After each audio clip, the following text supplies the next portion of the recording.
Hello, commanders, engineers, and city planners. Uncle J here, back on Pertam, Space Engineers, and we are once again standing on the Behemoth flyer, and that is not the pointing down emoji, or emote I should say.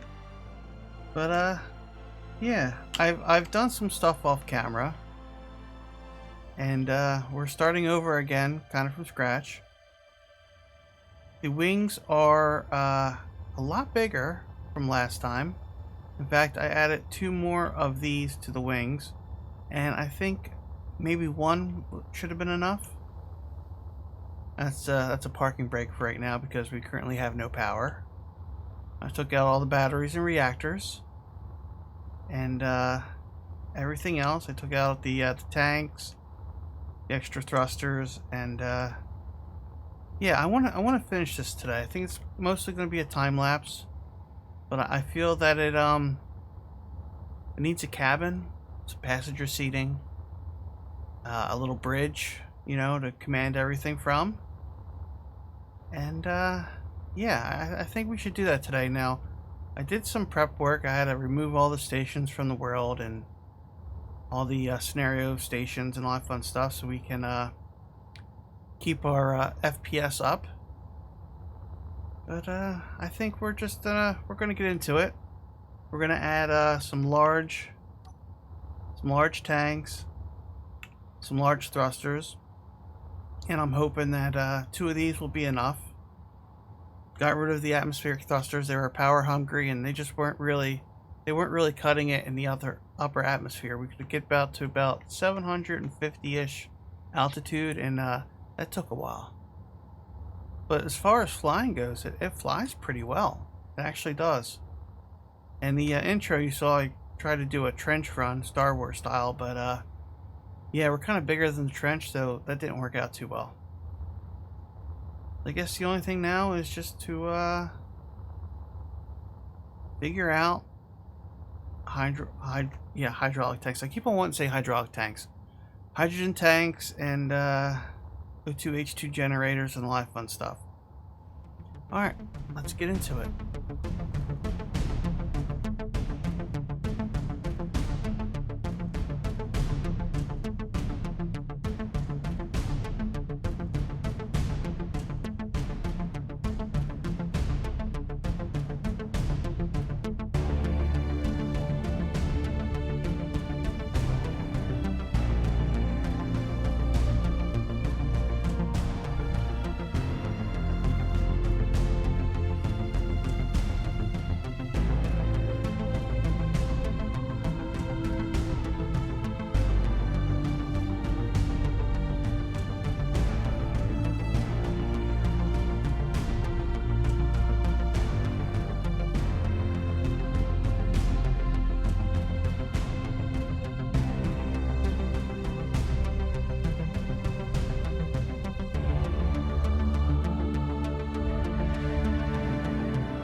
Alright, guys, it is the next day for me. Man, that was a really slow wave. I am standing on a gantry crane, kind of boarding ramp. Behind me is the Behemoth. And yeah, I did a lot off camera. A lot off camera, in fact. My whole Monday was dedicated to this lovely thing behind us. So let's get into it real quick.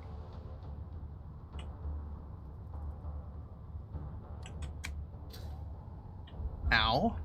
Ow. Nah, I didn't feel a thing. So I just kind of built this real quick, just to show how you would board and disembark, and then how you would refuel. I think this is the best method for this. I was going to build a control tower and a lounge and all that stuff, and I said, you know what, Uncle Jay, what are you doing? Come on, let's just finish this and be done with it.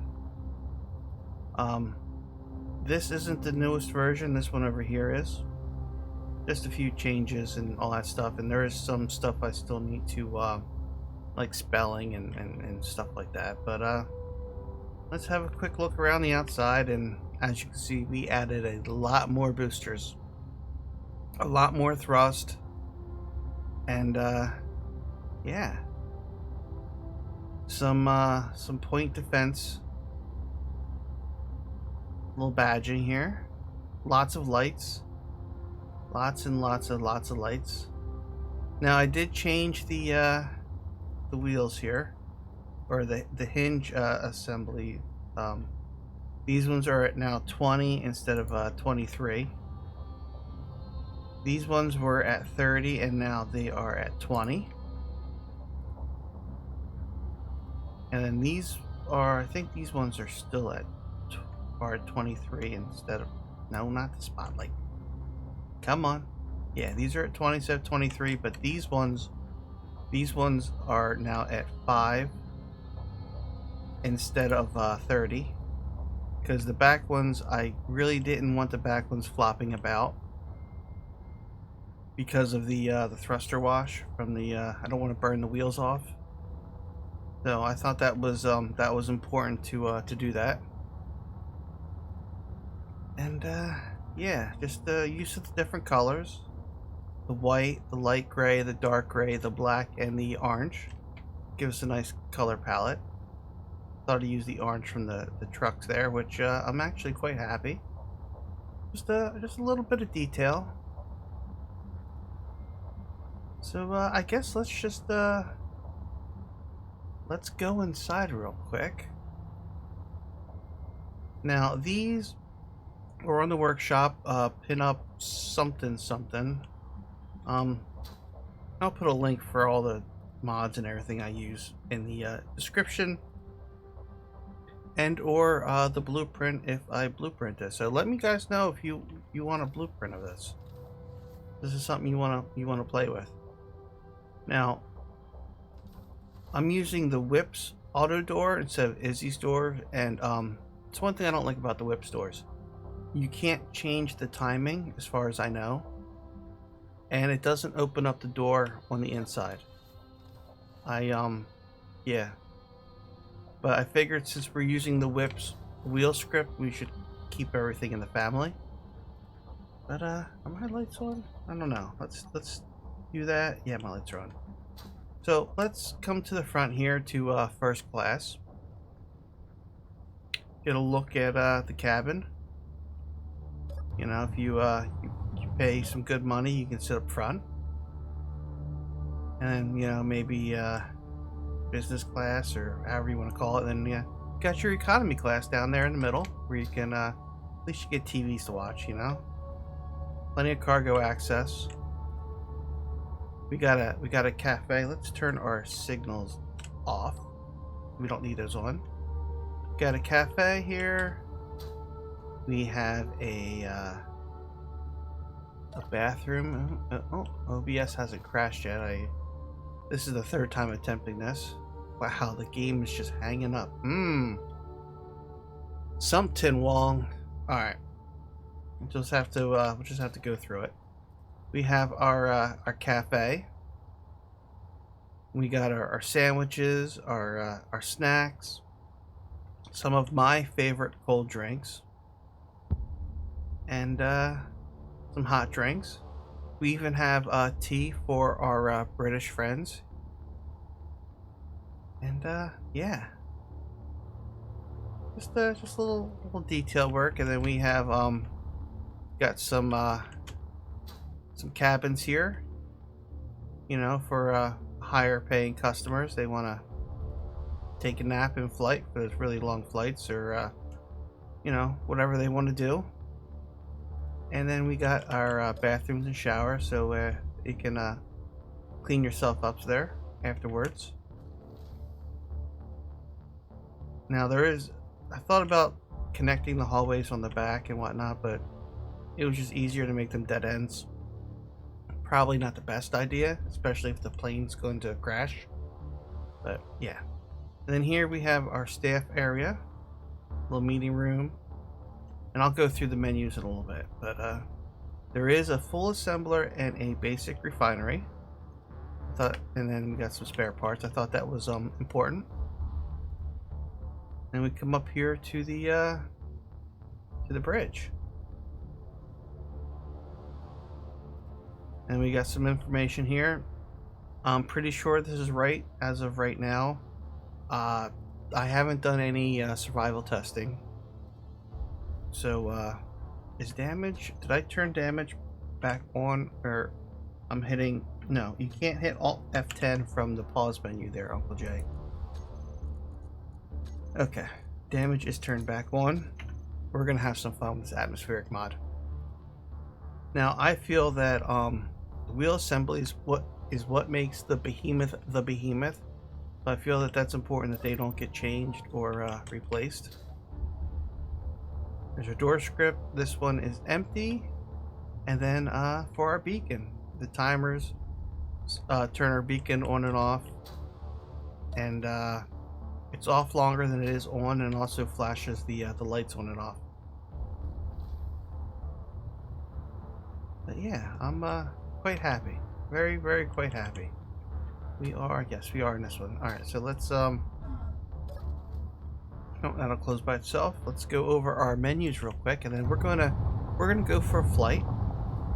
Our tab 1 is our engines, thrust override, parachutes, park and brake. Tab 2 is our systems, reactors, batteries, O2 generators, tanks, lights, antennas, communications. Oh my. And then tab 3 is our docking. Fold our wings up, our connector, our 3 cameras for the side and the bottom. There's no forward-facing camera. I just felt that it wasn't necessary. And then let's go to our K menu, because this is where, as far as I'm concerned, makes or breaks a build. We have all of our prefixes and all of our groups. And shame on you. You guys didn't see that. What's that button panel? Oh, that's the one I just added. That's the for the beacon. And then the jukebox. I just threw a jukebox in there. The Behemoth flyer. And we can turn that off on the toolbar. No, we'll leave it on the toolbar. We'll turn it off in the terminal. And I haven't set that up yet, but yes, there's a jukebox for the staff, not for the passengers, but for the staff. All right, let's fly this pig. Park and brake off. That drives me crazy. That drives me crazy.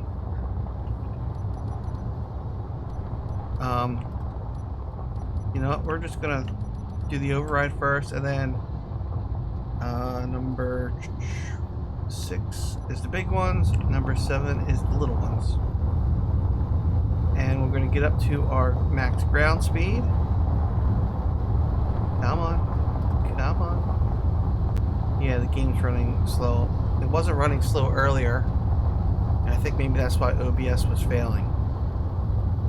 I was using CPU cores to get better game performance, but it was taking away resources from OBS. I think that's why OBS kept failing on me. So, you know, can't have it both ways when you got a potato of a computer and a 8-year-old CPU. But yes. Alright, we have a nice rate of climb. You guys see how the trucks, for some reason, that one's not hanging too bad. But they don't swing as bad now as they did before, which is definitely a lot better. I thought about locking them down, but they would be locked down in whatever position they were in.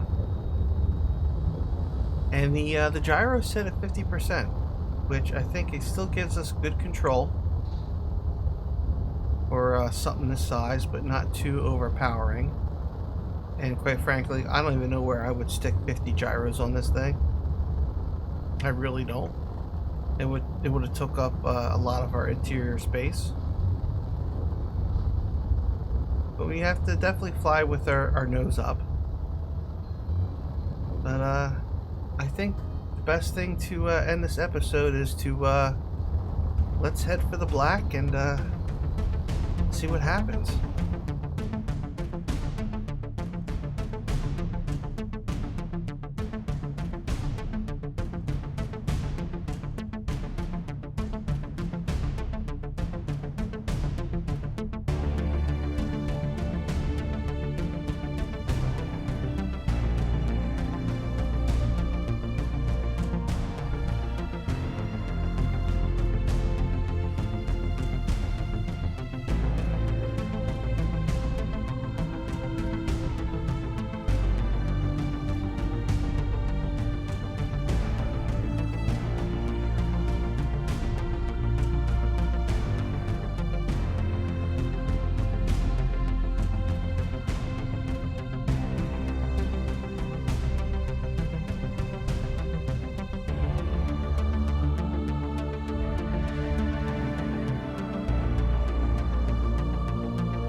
All right, guys. I think we're gonna call it for the episode here. We've done our testing. We've seen how the atmospheric reentry mod works on this. Ascent is a lot more dangerous than coming back down. But yeah. Am I staring at the sky? I look like I'm staring at the sky. So I'll probably put the blueprint up on the workshop. I don't know when. Some little tweaks maybe. And well, this one's been damaged, so not this one. But yeah, hopefully you enjoyed everything. Let me know down in the comments what you think of this retrofit. I mean, this is the first time playing with the Aerodynamics mod, and you know, right, go big or go home, right? And we definitely went big. Most people kind of start with small grid, but yeah, I'm quite happy, very, very, very happy. And I'm about to kill myself. Yay! Alright. Commanders, engineers, and city planners, this is Uncle J. Until next time.